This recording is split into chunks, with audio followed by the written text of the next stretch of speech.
And joining me now to discuss is outgoing Republican Governor Larry Hogan of Maryland. Today is his last full day on the job. Governor, good to see you. Thanks for having me, Jeff. So I want to start with this horrible story out of New Mexico. This Republican candidate pushed election lies, arrested and accused of orchestrating shootings at the homes of 4 Democrats in the state.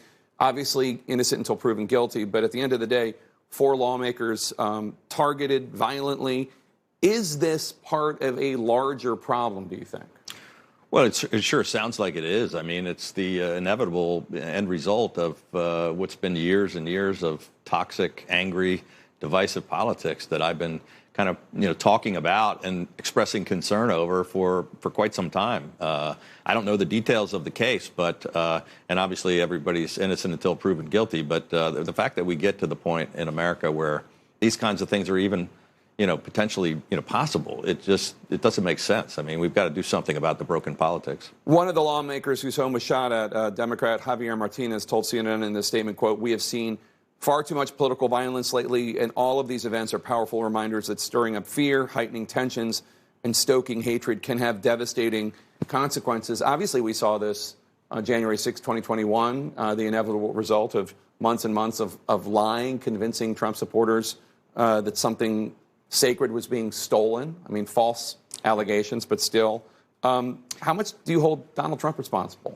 Well, I don't know about the incident today, but I certainly held Donald Trump responsible for the actions on January 6th, and I'm the one who was responding to the crisis immediately by sending in the Maryland State Police and the Maryland National Guard, and spoke out pretty strongly about it, I think, before anybody in Congress did. So, look, inciting violence and this kind of crazy conspiracy, politics is something we've got to do something about. That's why I've been continually speaking out about it.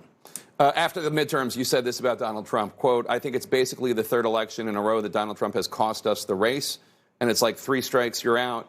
But then you saw, I'm sure, the speaker's race. Took Kevin McCarthy 15 ballots, but he got there. He's the Speaker of the House. And Trump was involved in trying to line up those votes. Speaker McCarthy thanked Donald Trump specifically after his won. Does Trump still have a deep hold on your party? Well, there's no question he still has an influence on a certain segment of the party. And, I don't know exactly what Trump did on the McCarthy vote or when. I know on the 15th round he finally got through, and I know he weighed in with a couple of folks. But, his influence on the party is diminishing. I've been saying for a long time it's going to be a battle for the heart and soul of the Republican Party, and but he hasn't gone away, and at this point he's the only announced candidate for president in 2024, and he has a good chunk of the Republican Party that still follows him, but it's vastly reduced from where it used to be.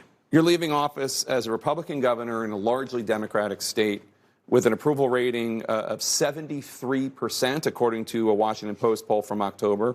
That's pretty high, and I'm wondering, I interviewed former now Governor Charlie Baker of Massachusetts, who also Republican governor, Democratic state, leaving office with very, very high approval ratings. It does not seem, however, that your party elders or grassroots are like saying, look, here are 2 Republican governors in Democratic states who are hugely popular. Let us learn their lessons. Let us get them to be our presidential nominees. Why not? Well, look, there's no question that an overwhelming majority of people like the kind of politics that Charlie Baker and I have successfully done for the past 8 years. And he and I, for 8 years, every quarter, have been kind of leading the pack. And it's because whether you're a Republican, a Democrat, or an independent, I think they really do like the fact, we're Republican governors in deep blue states, that we have to work together in order to get things done. And that bipartisan common sense solutions, being willing to not demonize the other side and to focus on solving problems, is very popular in both parties. Now, it doesn't get all the attention from the media or on social media or from the most passionate people on either extreme, but it's where most of America is. Also, Phil Scott from Phil Scott's another Republican governor. Yeah. That's not even a blue state. That's that's a pink state or something. I mean, so Maryland and Massachusetts both, Biden won by 33 points. I ran 45 points ahead of Donald Trump in the bluest state in the country. So, should your party be looking to you and Governor Baker and Governor Scott more and saying this could be a sweep, or have people just made the calculation we need to appeal to the base? Well, I think it depends on who you're talking to, but the party has been focused on firing up the base, and they've done a terrible job at reaching swing voters in the middle. And I've been preaching for quite some time, since November of 2020, right after the election, when I spoke at the Reagan Library, Reagan Institute. I said we've got to get back to a bigger tent party that appeals to more people, or we're not going to win elections. And that's been the case. I mean, we lost the White House, we lost the Senate, we barely took the House back after losing it. We've lost the governor's seats and state legislative bodies. If you want to win elections and we want to be a party that gets to govern, we've got to convince independents and discerning Democrats and swing voters that we have the best ideas. And you can't just appeal to the base. It's a losing strategy. And that's what my point about Donald Trump losing 3 times in a row. I don't think we should do it again. Florida Governor Ron DeSantis is often cited by conservative Republicans as somebody they might want to see run for president. You've called him an important voice, one of the important voices for the party. Do you think he would be good at what you're talking about in terms of reaching out to people in the middle? Well, he hasn't done it so far. I mean, he's done a really good job of getting on Fox News, and he's capturing a lot of attention. But he certainly hasn't done it the way Charlie Baker and Phil Scott and I have. We're consistently the most highest job approval in the country, and I think DeSantis is down around 30th place among governors.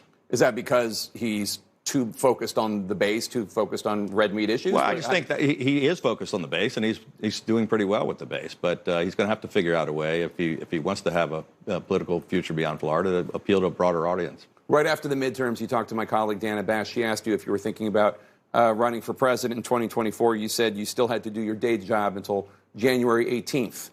Well, today's January 17th, so I think that I can ask this question. Are you going to run for president? I really don't know, Jake. I'm going to finish the job tomorrow and then maybe take a little bit of a break and try to see what the future holds. I do care very deeply about getting my party back to a bigger tent party that can win elections. I'm concerned about the country, but I don't know. I'm going to be a voice to continue to go in that direction, but whether or not that means I'll be a candidate or not, I'm not sure. Do you think that there is room for you in the party? I think I'm not ready to give up on my Republican Party or on the country, and I think there's obviously room, and we've been one of the most successful governors in the country.